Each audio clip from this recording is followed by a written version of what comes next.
back in her chair. This wasn't a mistake. It was a cover. Her fingers hovered over the keyboard. Should she flag it or investigate further? Her phone buzzed. A message from Veronica. Private meeting, 7 a.m., my office. Alone. Ugh. Maya barely slept. At dawn, she dressed in dark slacks, a simple navy blouse, and tied her hair back. She entered the building through the side security entrance and rode the elevator alone. Veronica's office was lit by early morning sun. She stood by the window, arms crossed, coffee untouched on the table behind her.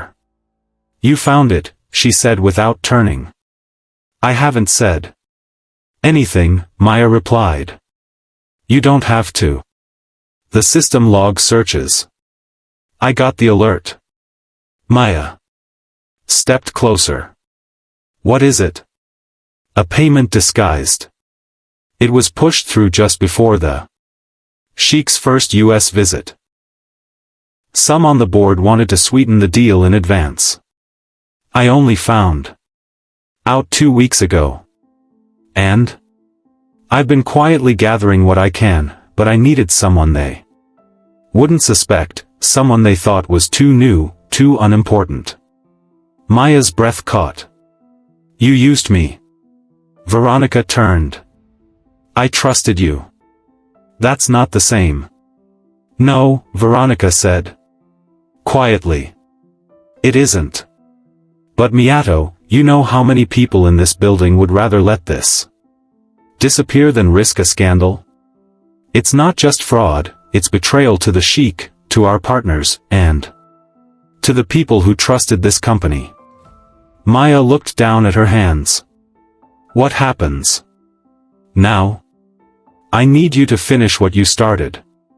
Find the full path of that money. The board meets in 10 days. If we can prove who authorized it, we can cut the rot. And if we can't, then you go back to wiping windows, and I get replaced by someone who'll pretend they saw nothing." Maya left the office in a storm of thoughts. Her head buzzed, but her heart was steady. This wasn't the job she signed up for, but it was the reason she'd been called. That night in her apartment, Maya pored over encrypted files, connecting transaction IDs, tracing wire transfers through Cyprus, Singapore, and eventually Zurich. The deeper she went, the more disturbing it became. Names began to appear. One in particular made her pause.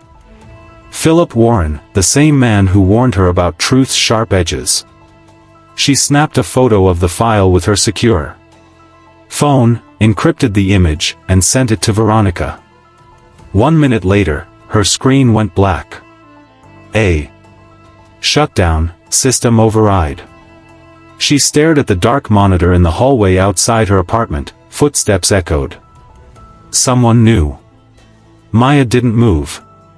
The screen had gone black. Her apartment. Footsteps echoed. Someone new. Maya didn't move. The screen had gone black, but the hum of her computer tower remained, a ghostly echo in the quiet of her apartment. She sat frozen, eyes fixed on the blank monitor, her breath shallow. Then she heard it again, the slow, deliberate sound of someone. Maya didn't flinch. "You're not here for small talk." "No," he admitted. "I'm here to offer a deal." She raised an eyebrow. "You break into my home to negotiate?" "I prefer the word intervene." "Intervene in what?" "In your crusade." "Maya, listen, this game, it's not about right or wrong. It's about who survives the fallout, and I'm offering you a way out. 6 figures, a new name, a fresh start." She stared at him. "So I disappear, and you keep laundering money through cultural exchanges and shell firms?" He shrugged. "Something like that." "Number His face hardened. Then understand this. The moment Veronica steps into that meeting, she's done. They'll bury her in red tape. And you'll go from consultant to cautionary tale. Maya's voice dropped. You threatened me the day we met. Now you're just confirming who you really are. Philip stepped closer. You have no idea what world you're in. Maybe, Maya said, but I'm learning fast. She reached into her pocket and clicked a small Davis-yen-old recording dongle. Clipped to her coat. It had been running since she walked in. Philip looked down. That won't hold up in court. It doesn't have to, she said. It just has to make it to the Sheikh. He stared at her for a long second, then turned and walked out. The next morning, Veronica received a USB envelope delivered by courier. No sender, no return address. Inside, a note in Maya's handwriting. The rest is up to you. Veronica slipped the USB into her tablet and pressed play. The Sheikh listened silently as Philip's voice echoed through the speakers, arrogant and confident. When it ended, there was a long pause. He looked up, eyes steeled. We end this. For the first time in decades, Maya Williams had lit a match in the dark corridors of corporate silence. And now, fire was coming. The morning sun pushed through the glass facade of Al Rashid Capital's American headquarters, but the energy in the boardroom felt colder than Manhattan winter. Maya Williams slid into the chair beside Veronica Ellison, the two women poised against anticipation. Today's agenda, new venture proposals and, most critically, addressing the clandestine payment that Philip Warren orchestrated. Sheikh Hassan al-Rashid entered first, his presence commanding. He moved directly to the head of the table without exchanging pleasantries. His eyes, dark and discerning, passed over each board member before settling on Maya. Miss Williams, he said in English, voice soft but firm. Your evidence was compelling. Maya inclined her head. Thank you, Your Excellency. Veronica adjusted her notepad and clicked her pen. We've reviewed the USB and corroborated it with internal audit trails. She turned to the Sheikh. Mr. Warren authorized the transfer without full board approval. He even manipulated compliance controls to cover the trail. She keyed a slide onto the display behind her, showing wire routes through Cyprus, Singapore, then Zurich. There was a collective murmur. And then hit it. In that moment, she reminded herself, this was more than editing legal wording. It was preserving fairness. At 3 p.m., Veronica walked in, coffee in hand. Some board members questioned your suggestions, Philip especially. He called them unnecessary red tape. Maya pressed her pen.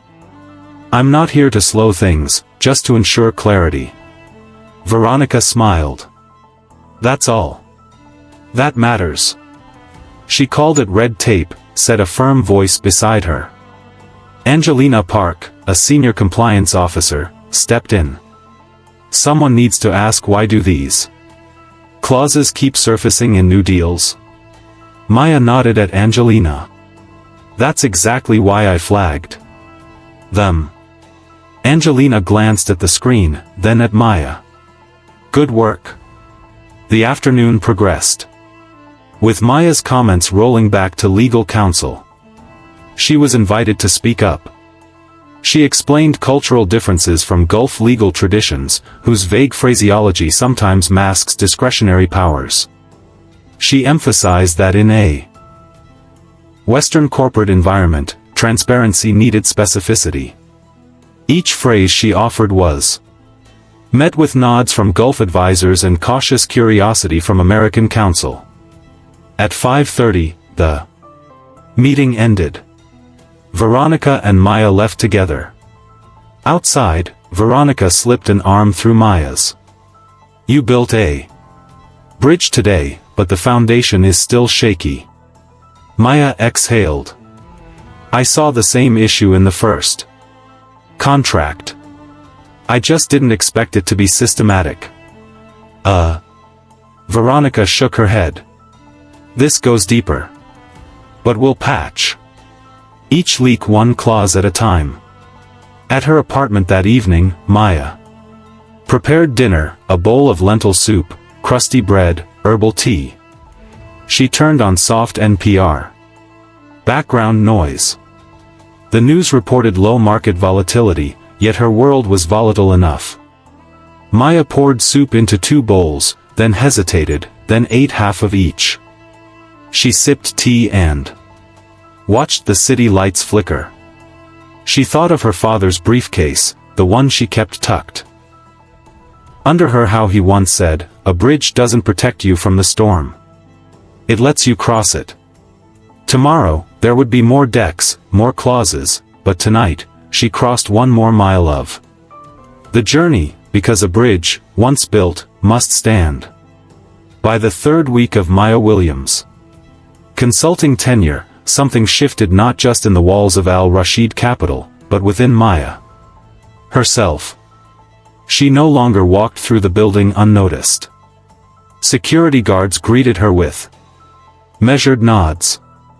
Junior analysts whispered her name with equal parts curiosity and caution. Executives, once dismissive, now regarded her as a necessary piece of a dangerous puzzle. But with respect came pressure. Early Tuesday, Maya arrived at her temporary office to find a thick manila envelope waiting on her desk. No name, no stamp, just the words, "For your eyes only. Legacy Holdings." She shut the door, pulled the blinds, and opened the envelope. Inside were scanned copies of transaction ledgers from a subsidiary she didn't recognize, Legacy Holdings LLC, registered in Delaware, but rerouted through Cayman accounts. There were repeated payments labeled, infrastructure facilitation totaling over $40 million in the last fiscal year. Each line item was vague. Some referenced offshore vendors. Others were marked asset relocation, confidential. But one note buried at the bottom of the 2nd page stood out. Q4 2023, Environmental Justice Initiative. Redirected. Redirected, the word echoed. She dug deeper, pulling up internal memos stored in archived email chains. Maya discovered that the Environmental Justice Initiative had been part of a public partnership approved for supporting water infrastructure in Native American reservations across the Midwest, yet the funds had never arrived.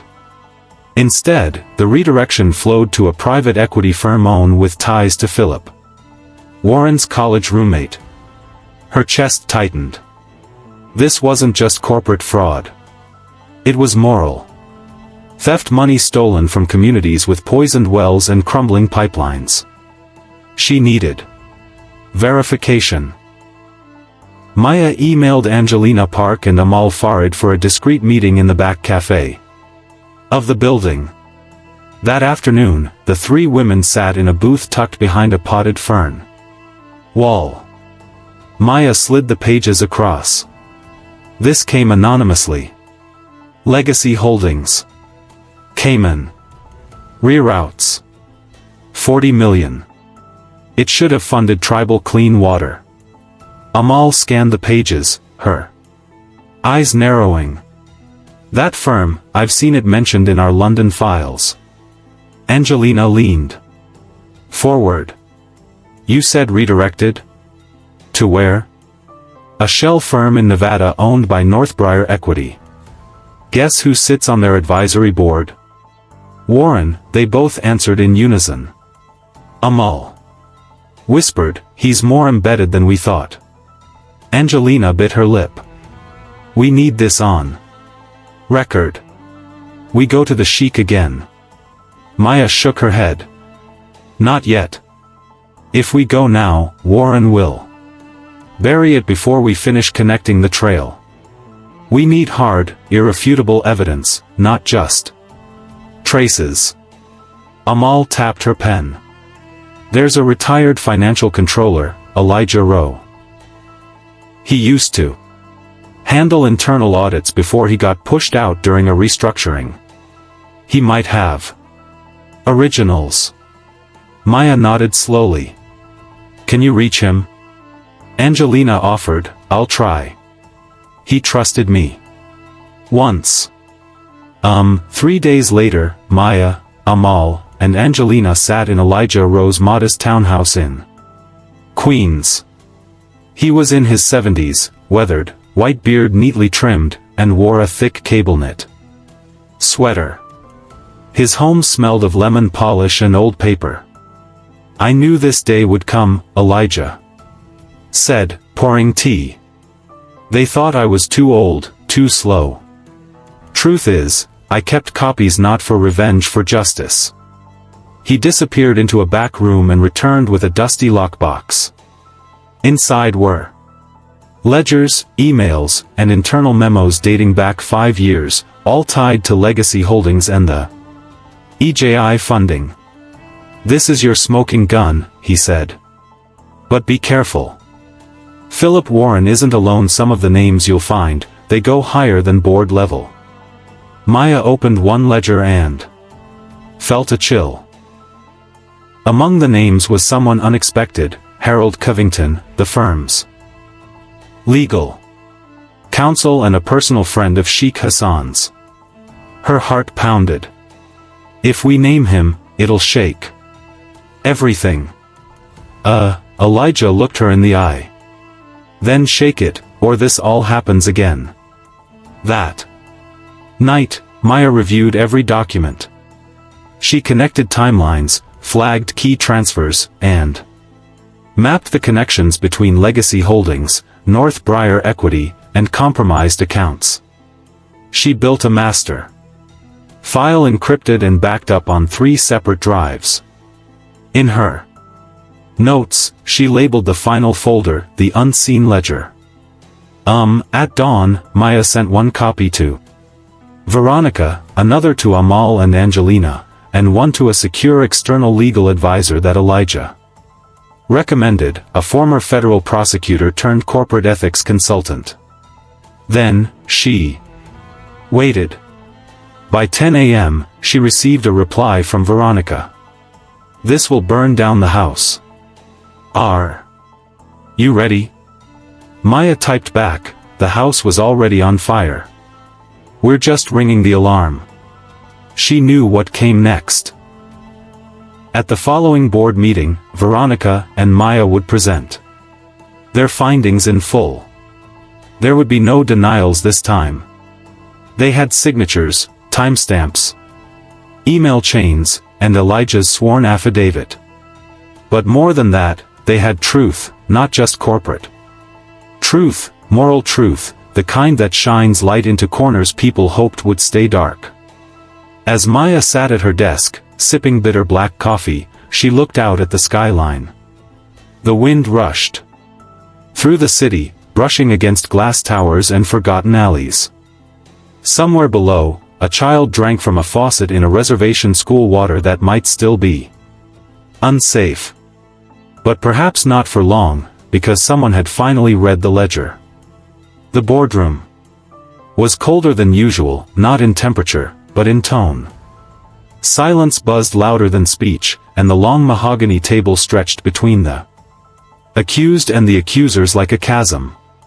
Maya Williams sat with her back straight, her laptop open, her fingers resting calmly on the keyboard. Veronica Ellison was beside her, exuding quiet fury. A folder of paper documents fanned in front of her like a deck of truth. Across the table, Philip Warren sat tight-lipped, a muscle twitching beneath his jaw. Harold Covington, the firm's legal counsel and until now untouchable, glanced between them with a forced smile, the Kind worn by men who know the fall is coming but are still praying for a rope. Sheikh Hassan arrived last, flanked by 2 Gulf partners and his translator. He gave a brief nod, then took his seat at the head. "Proceed," he said, his voice low. Veronica began. "Your Excellency, what we are about to present is not just a financial discrepancy. It's systemic. It's deliberate. And it's a betrayal of everything your foundation was meant to stand for." She gestured toward Maya. Maya clicked a button. The monitor lit up behind her with a flowchart of transactions starting with legacy holdings, branching into North Briar equity, then scattering like spores into offshore accounts, all tied back to projects originally intended for humanitarian and environmental aid. For 3 years, Maya began, her voice steady, these funds were redirected. Projects approved in good faith, including the Environmental Justice Initiative, were stripped of their allocated finances. Over $40 million vanished through layers of shell firms. We traced the IP signatures, we matched login credentials, and we obtained sworn testimony from Elijah Rowe, a former controller forced into early retirement after questioning these transactions. Veronica handed a printed affidavit down the table. A few board members leaned in, brows tightening. Maya continued. The misdirection was intentional.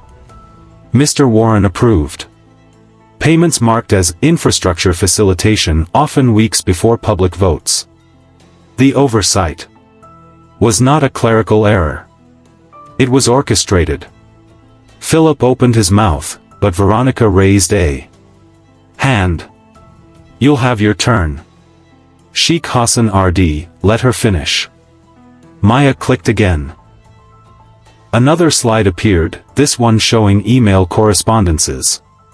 "Furthermore," she said, "we found communications between Mr. Warren and Harold Covington discussing contingency protections should this come to light. Language included phrases like redirect public outrage, utilize procedural delays, and in one case, neutralize whistle potential. Harold's smile cracked. "This is taken out of context." Sheikh Hassan turned to him. "Is it your voice in these emails?" Harold shifted. "I cannot confirm without seeing the full threads." Veronica handed him a printout. "You wrote them. The 12th of June, the 3rd of July, the 19th of August." Maya interjected. "The date of the redirection aligns with the board's final sign-off on the EJI. You leveraged trust for gain." For a moment, no one spoke. Then the Sheikh leaned forward. "Mr. Warren, Mr. Covington, do you deny these findings?" Philip stared at the screen, defiance flickering in his eyes. "We acted in the firm's best interest, diversifying assets, optimizing capital flow. By stealing humanitarian funds," one Gulf partner hissed. Harold tried a different tactic. "The legal structure allows for flexible allocations within subsidiaries. Do not insult me," the Sheikh snapped, his calm shattered. "We fund these initiatives to restore what others have broken, to empower what has been ignored, not to enrich charlatans in suits." He stood.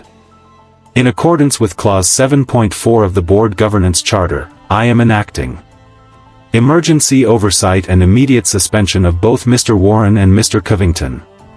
Their access to internal systems is revoked pending formal investigation." A flurry of action followed.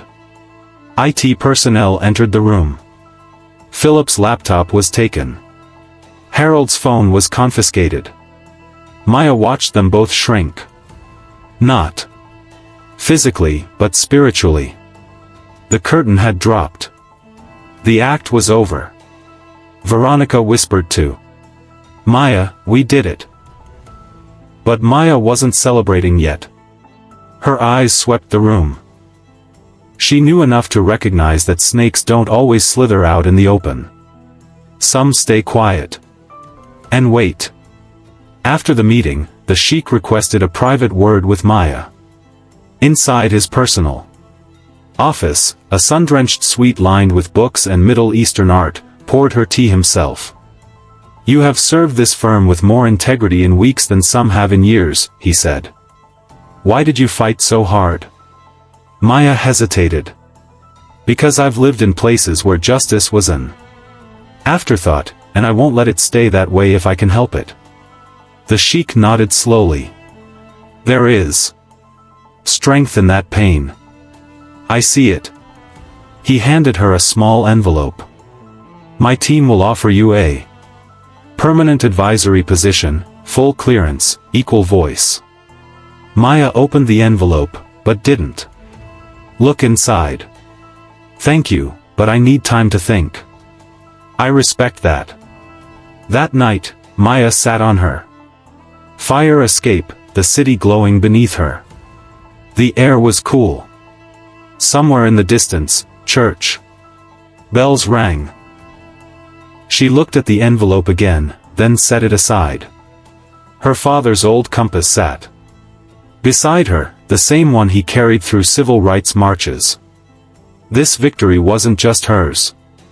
It belonged to every voice that had been ignored, every child without clean water, every worker whose ethics had been drowned by profit.